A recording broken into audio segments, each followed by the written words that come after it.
Okay guys, what's going on? We're live, Sneaker Troop. I'm going to do a few reviews for you. I will start showing my face on camera at some point, but anyhow, forget about that for this moment.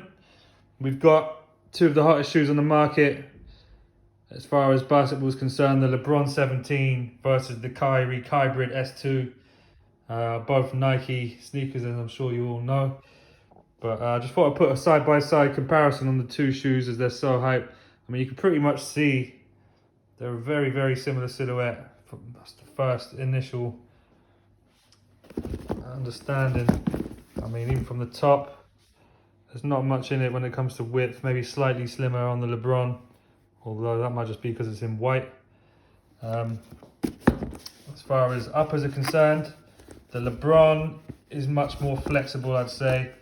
I mean, you've got this nice weave pattern. It moves, it's quite mobile, and you've got the leather tongue with the LeBron stitching in the air, and quite nice padding. Yeah, the Kyrie's a bit stiffer as far as shoes are concerned. It's made of a tougher fabric. This is quite like knit weave. This is more of a kind of a canvasy feel. It's not canvas, but yeah. And obviously you've got the toe protection on there on the Kyrie a little bit, and the strap. But other than that, initial hit, it actually looks pretty much the same shoe. That kind of takes away from around the front here. You've got what I'm guessing is a crown feature around the top of the ankle, obviously for LeBron the King. I mean, these are nice, really nice. You can see this thread woven into it. It's kind of tough. This looks like it's had a glue laid over the top of it to kind of, finish that off. I'll have to show you both of the Kyries because they're obviously not just, well, they're one pair, but they're two different. They both feature different parts of different Kyries. I mean, this one's got the kind of a metallic feeling, raised Nike tick. Obviously, you've got just the print on this side with the eye behind it. On the inside, we've got the graffiti style, and on this inside of the right shoe, you've got this embroidery from another Kyrie shoe from prior. On the back, you've got these kind of bulky but nice plasticky kind of plasticky, maybe rubbery kind of ancient eye style symbols. On the LeBron, you've got the tick, you've got the this kind of transparent rubber feature going all the way around. It kind of joins the shoe together. Again, just notice that kind of crown. If you look at the white rubber at the bottom, spiking up and down like a crown. That's what it's got to be.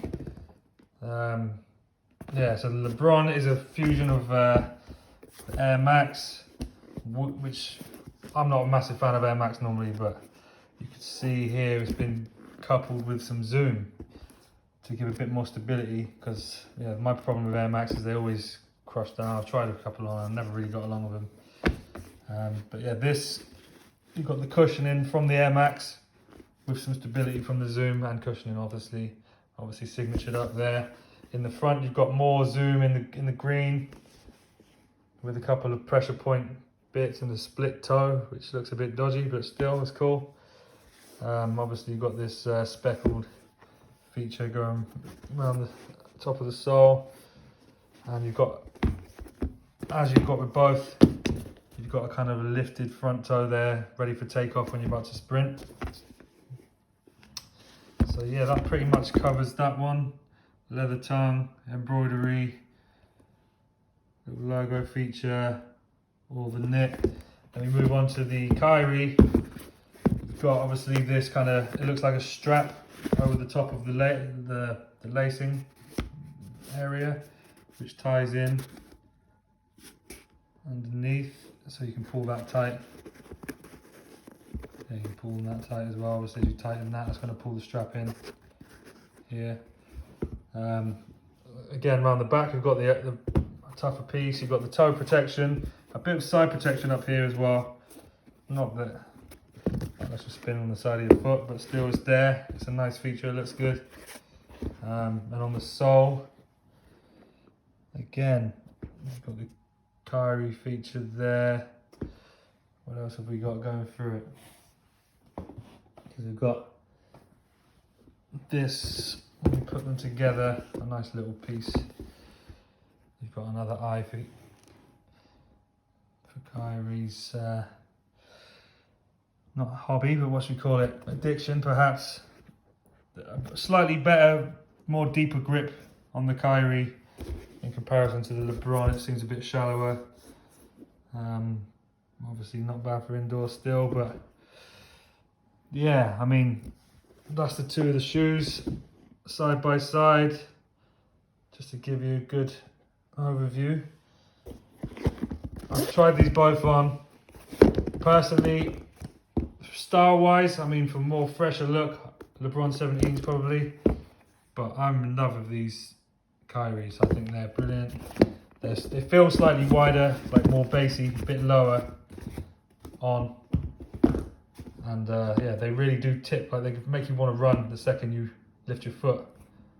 They really, I mean, don't get me wrong, you've got the same thing on the LeBron, but where it's a slightly taller feeling base, it feels a little bit less stable, whereas the lower wide, slightly lower wide Kyrie kind of feels more like something I'd want to wear if I'm running around putting in work. So yeah, that's pretty much it. Hope you like the review, guys. We're going to make them a bit more professional as we get going, but I just wanted to get something started and let you know what's up. I didn't do the boxes. That was one other thing I was going to touch on, just for all you collectors out there. So the LeBron comes with the nice watermark and gold leaf kind of finish. You've got the LeBron on the front there with the tick. And then when we come over to the Kyrie, as you can imagine, with Kyrie being the crazy kind of design guy that he is, we've got a lot of madness going on. Again, another eye just to finish off and complete his obsession. So yeah, there we go. That's the two. That's the Kyrie versus LeBron. Kyrie S2 Kybrid. Oh, wrong box. Here. Versus the LeBron 17 in white.